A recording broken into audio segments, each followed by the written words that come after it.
I'm not the only kid who grew up this way. Surrounded by people who used to say that rhyme about sticks and stones.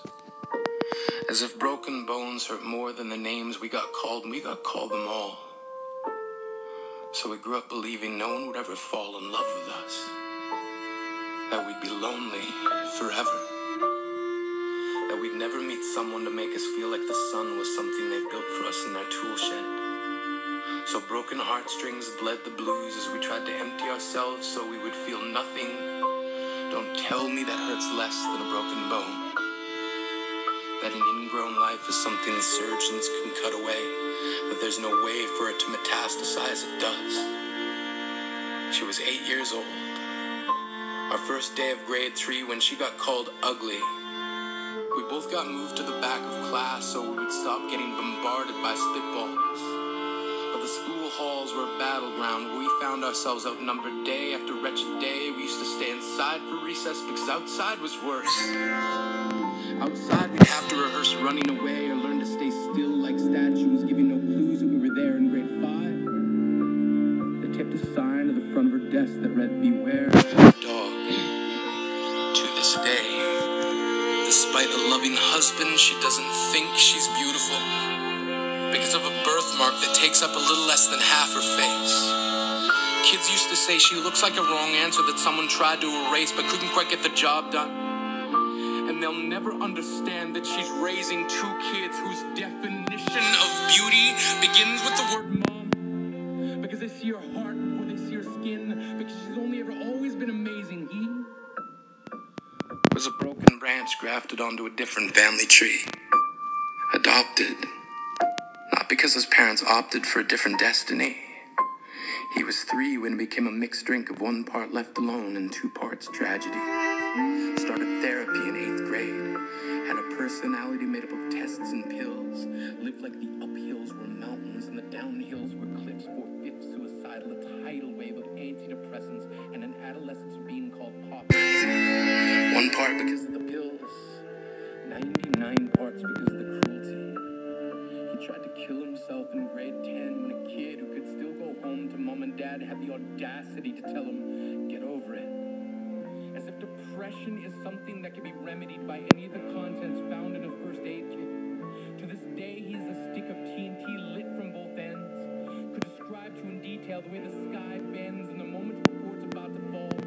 And despite an army of friends who all call him an inspiration, he remains a conversation piece between people who can't understand. Sometimes being drug-free has less to do with addiction and more to do with sanity.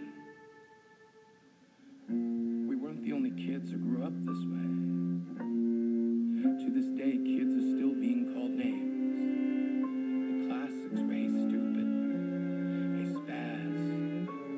Seems like every school has an arsenal of names getting updated every year. And if a kid breaks in a school and no one around chooses to hear, do they make a sound? Or they're just background noise from a soundtrack stuck on repeat when people say things like kids can be cruel. Every school was a big top circus tent, and the pecking order went from acrobats to lion tamers, from clowns to carnies. All of these miles ahead of who we were freaks. Lobster claw boys and bearded ladies. Oddities juggling depression and loneliness, playing solitaire, spitting the bottle, trying to kiss the wounded parts of ourselves and heal. But at night, while the others slept, we kept walking the tightrope. It was practice, and yes, some of us fell. But I want to tell them that all of this is just debris left over when we finally decide to smash all the things we thought we used to be. And if you can't see anything beautiful about yourself, get a better mirror. Look a little closer. Stare a little longer. Because there's something inside you that made you keep trying despite everyone who told you to quit. You built a cast around your broken heart inside of yourself. You decided they were wrong. Because maybe you didn't belong to a group or a clique. Maybe they decided to pick you last for basketball or everything. Maybe you used to bring bruises and broken teeth to show and tell but never told. Because how can you hold your ground if everyone around you wants to bury you beneath it?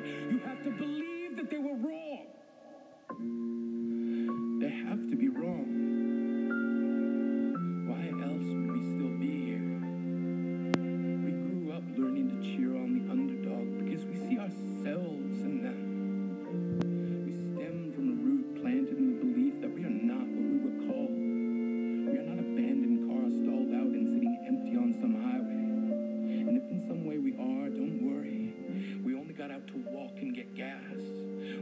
graduating members from the class of We Made It. Not the faded echoes of voices crying out names will never hurt me. Of course, they did.